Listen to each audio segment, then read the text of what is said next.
ನೋಡಿ, ನಿನ್ನೆ ರಾಹುಲ್ ಗಾಂಧಿ ಅವರ ಸೂಚನೆಯಂತೆಯೇ ಸಿಎಂ ಸಿದ್ದರಾಮಯ್ಯನವರು ತಮ್ಮ ಸ್ಥಾನಕ್ಕೆ ರಾಜೀನಾಮೆಯನ್ನು ಕೊಟ್ಟರು. ಇದೇ ವಿಚಾರಕ್ಕೆ ಸಂಬಂಧಪಟ್ಟಂತೆ ಎಲ್ಲ ಕಾಂಗ್ರೆಸ್ನ ಮುಖಂಡರುಗಳು, ನಾಯಕರು, ಶಾಸಕರು, ಸಚಿವರೆಲ್ಲರೂ ಕೂಡ ರಿಯಾಕ್ಷನ್ ಕೊಡ್ತಾ ಇದ್ರು. ಇದರ ಜೊತೆಗೆ ನಸೀರ್ ಅಹಮದ್ ಅವರು ಕೂಡ ಮಾತನಾಡಿದ್ದಾರೆ. ಉಳಿದ 2 ವರ್ಷ ಸಿದ್ದರಾಮಯ್ಯನವರ ನೇತೃತ್ವದಲ್ಲಿ ಸರ್ಕಾರ ನಡೆಯಲಿದೆ.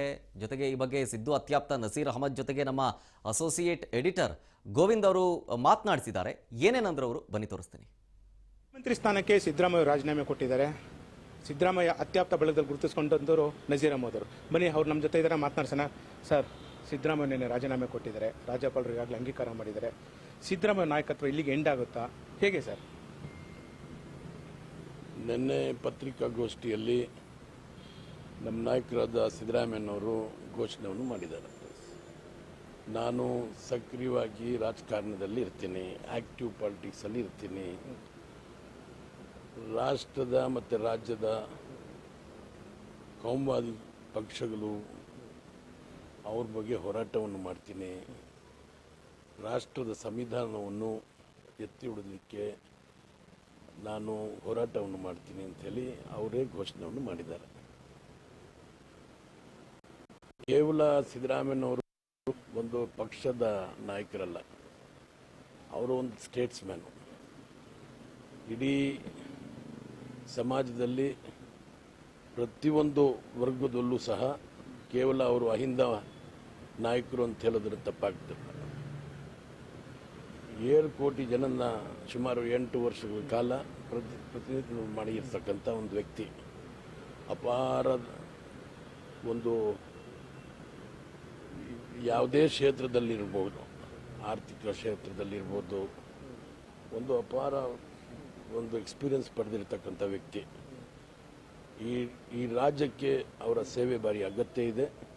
ಈ ರಾಜ್ಯಕ್ಕೆ ಅವರು ಸೇವೆ ಬರ್ತಕ್ಕಂಥ ದಿನಗಳಲ್ಲಿ ಇನ್ನೂ ಹೆಚ್ಚಿನ ರೀತಿಯಲ್ಲಿ ಸೇವೆ ಮಾಡಬೇಕು ಅಂತ ಹೇಳಿ ನಾವೆಲ್ಲ ಅಪೇಕ್ಷೆಯನ್ನು ಪಡ್ತಾ ಇದ್ದೀವಿ. ಸರ್, ಈ ರೀತಿ ಒಂದು ಬೆಳವಣಿಗೆ ಆಗುತ್ತೆ ಅಂತೇಳಿ ನೀವೇ ನಂಬಿದ್ರೆ ಸರ್, ನಿರೀಕ್ಷೆ ಮಾಡಿದ್ರ ಅಂತ? ಯಾಕಂದ್ರೆ ತಾವು ಅತ್ಯಾಪ್ತ ಬಳಗದಲ್ಲಿ ಗುರುತಿಸ್ಕೊಂಡಂತರು, ನಿಮ್ಮ ಜೊತೆ ಏನಾದ್ರು ಚರ್ಚೆ ಮಾಡಿದ್ರ? ರಾಹುಲ್ ಗಾಂಧಿ ಕರೆಸ್ತಾರೆ, ರಾಜೀನಾಮೆ ಕೊಡಿ ಅಂತ ಹೇಳ್ತಾರೆ, ಈ ರೀತಿ ಏನಾದ್ರು ನಿರೀಕ್ಷೆ ಮಾಡಿದ್ರ ಅಂತ ಸರ್? ಅವ್ರಿಗೆ ಅಂತೂ ಒಂದಂತೂ ಪದೇ ಪದೇ ಹೇಳ್ತಾ ಇದ್ರು, ರಾಜೀವ್ ಗಾಂಧಿ ಅವರು ಏನಾದ್ರು ಕಾಂಗ್ರೆಸ್ ಪಕ್ಷದ ಹೈಕಮಾಂಡ್ ಏನಾದ್ರು ನನಗೆ ರಾಜೀನಾಮೆ ಮಾಡಿ ಅಂತ ಹೇಳಿದ್ರೆ ನಾನು ಕೂಡಲೇ ರಾಜೀನಾಮೆಯನ್ನು ಸಲ್ಲಿಸ್ತೀನಿ ಅಂತೇಳಿ. ಅದನ್ನ ಮೊನ್ನೆ ರೀತಿ ನೀವು ನೋಡಿರ್ಬೋದು. ಅವ್ರು ಡೆಲ್ಲಿಗೆ ಹೋದ್ರು, ಅವ್ರಿಗೆ ಸೂಚನೆಯನ್ನು ಸಿಕ್ಕಿತ್ತು. ಬಂದ ತಕ್ಷಣ ಅವರ ಸಚಿವ ಸಂಪುಟದಲ್ಲಿರ್ತಕ್ಕಂಥ ಎಲ್ಲರನ್ನು ಕರೆಸಿದ್ರು, ಮಾತನಾಡಿದ್ರು, ಮತ್ತೆ ಸೀದಾ ಲೋಕಭವನಕ್ಕೆ ಹೋಗಿ ರಾಜೀನಾಮೆಯನ್ನು ಕೊಟ್ಟು ಬಂದರು. ಸೊ ಅಂತ ಒಂದು ವ್ಯಕ್ತಿ ಒಂದು ಸತಿ ಒಂದು ಮಾತು ಕೊಟ್ರೆ ಆ ಮಾತನ್ನ ಯಾವುದೇ ಕಾರಣಕ್ಕೂ ಬಿಟ್ಕೊಡೋದಿಲ್ಲ. ಪದೇ ಪದೇ ಹೇಳ್ತಾ ಇರೋ, ನಾನು ನುಡಿದಂತೆ ನಡೀತೀನಿ ಅಂತ. ಈಗ ಹೈಕಮಾಂಡ್ ನಾಯಕರ ಮಾತಿಗೆ ನಾನು ನುಡಿದಂತೆ ನಡೀತೀನಿ ಅಂತ ಅನ್ಸಿತ್ತು. ರಾಹುಲ್ ಗಾಂಧಿ ಅವರು ಹೇಳಿದ್ರೆ ನಾನು ಹೋಗಿ ತಕ್ಷಣ ರಾಜೀನಾಮೆಯನ್ನು ಕೊಡ್ತೀನಿ ಅಂತ ಹೇಳಿ ಪದೇ ಪದೇ ಹೇಳ್ತಾ ಇದ್ರು.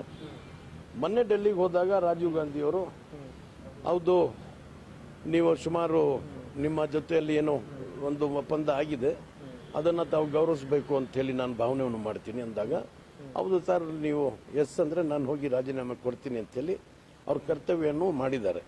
ಬಟ್ ಅದರದ್ದು ಅವರು ಇವನ್ನ ಬರ್ತಕ್ಕಂಥ ಕಾಲದಲ್ಲಿ ಕಾಂಗ್ರೆಸ್ ಪಕ್ಷದಲ್ಲೇ ಉಳಿಬೇಕು, ಕಾಂಗ್ರೆಸ್ ಪಕ್ಷದಲ್ಲೇ ಹೋರಾಟ ಮಾಡಬೇಕು, ಕಾಂಗ್ರೆಸ್ ಪಕ್ಷದಲ್ಲೇ ಇದ್ಕೊಂಡು ಈ ಸರ್ಕಾರದಲ್ಲಿ ಬರ್ತಕ್ಕಂಥ ಈಗ 2 ವರ್ಷಗಳ ಕಾಲ ಅವರ ಒಂದು ನೇತೃತ್ವದಲ್ಲಿ ಸರ್ಕಾರ ನಡಿಬೇಕು. 2028ರಲ್ಲೂ ಸಹ ಅವರ ನೇತೃತ್ವದಲ್ಲಿ ಚುನಾವಣೆಯನ್ನು ನಡೆಸಬೇಕು. ತಾವೊಂದು ಮಾತು ಹೇಳಿದ್ರಿ, ಈಗ ಅವರ ನೇತೃತ್ವದ ಸರ್ಕಾರ ಕೂಡ ಮುನ್ನಡೆಯಬೇಕು ಅಂತ. ಆದ್ರೆ ಸಿದ್ದರಾಮಯ್ಯ ಅವರ ಪಾತ್ರ ಏನಾಗಿರುತ್ತೆ ಅಂತ ಸರ್ ಈ ಸರ್ಕಾರದಲ್ಲಿ? ಅವರು ಒಂದು ಗಾಡ್ ಫಾದರ್, ಅದೊಂದು ಗಾಡ್ ಫಾದರ್ ಅಂತ ಹೇಳಿದ್ರೆ ಒಂದು ಅವರ ನಿನ್ನೆ ನೀವು ನೋಡಿರ್ಬೋದು, ನಮ್ಮ ಡಿ.ಕೆ. ಶಿವಕುಮಾರ್ ಅವರು ಸಹ ನಿಮ್ಮ ನೇತೃತ್ವದಲ್ಲಿ ನಾವು ಸರ್ಕಾರವನ್ನು ನಡೆಸ್ತೀವಿ ಅಂತ ಹೇಳಿ ಅವರು ಸಹ ಹೇಳಿದ್ದಾರೆ. ಅದೇ ರೀತಿ ಅವ್ರು ನಡ್ಕೊಳ್ತಾರೆ. ನಿಮ್ಗೆ ಬೇಸರ ಇದೆ ಸರ್ ನಿಮ್ಮ ನಾಯಕರು ರಾಜೀನಾಮೆ ಕೊಟ್ಟಿರೋದಕ್ಕೆ?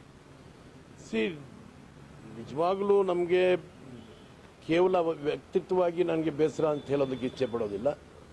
ಈ ರಾಜ್ಯದ ಜನಗಳಿಗೆ, ಹಲವಾರು ಜನಗಳಿಗೆ ಒಂದು ಅಪೇಕ್ಷೆ ಇತ್ತು. ಇನ್ನೂ 2 ವರ್ಷ ಕಾಲ ಅವರು ಮುಖ್ಯಮಂತ್ರಿಯಾಗಿ ಉಳಿತಾರೆ. ಅವರು ಕೊಟ್ಟಿರ್ತಕ್ಕಂಥ ಕಾರ್ಯಕ್ರಮಗಳೆಲ್ಲ ರೂಪಿಸಲಿಕ್ಕೆ ಒಂದು ಅವಕಾಶ ಅವರಿಗೆ ಸಿಕ್ಕಿದೆ.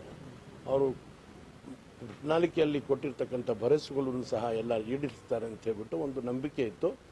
ಬಟ್ ಈಗಲೂ ಸಹ ಅವರ ನಾಯಕತ್ವದಲ್ಲಿ ಪ್ರಣಾಳಿಕೆಯಲ್ಲಿ ಕೊಟ್ಟಿರ್ತಕ್ಕಂಥ ಎಲ್ಲ ಭರವಸೆಗಳು ಸಹ ನೀಡಿಸಲಿಕ್ಕೆ ಒಂದು ಅವಕಾಶ ಮಾಡಿ ಕೊಡ್ತಾರೆ. Thank you sir, Raj news ಜೊತೆ ಮಾತನಾಡಲಿಕ್ಕೆ. ಇದಿಷ್ಟು ನಜೀರ್ ಅಹಮದ್ ಅವ್ರ ಮಾತು. ಕ್ಯಾಮ್ರಾಮನ್ ಶ್ರೀನಿವಾಸ್ ಜೊತೆ ಗೋವಿಂದ್, ರಾಜ್ ನ್ಯೂಸ್, ಬೆಂಗಳೂರು.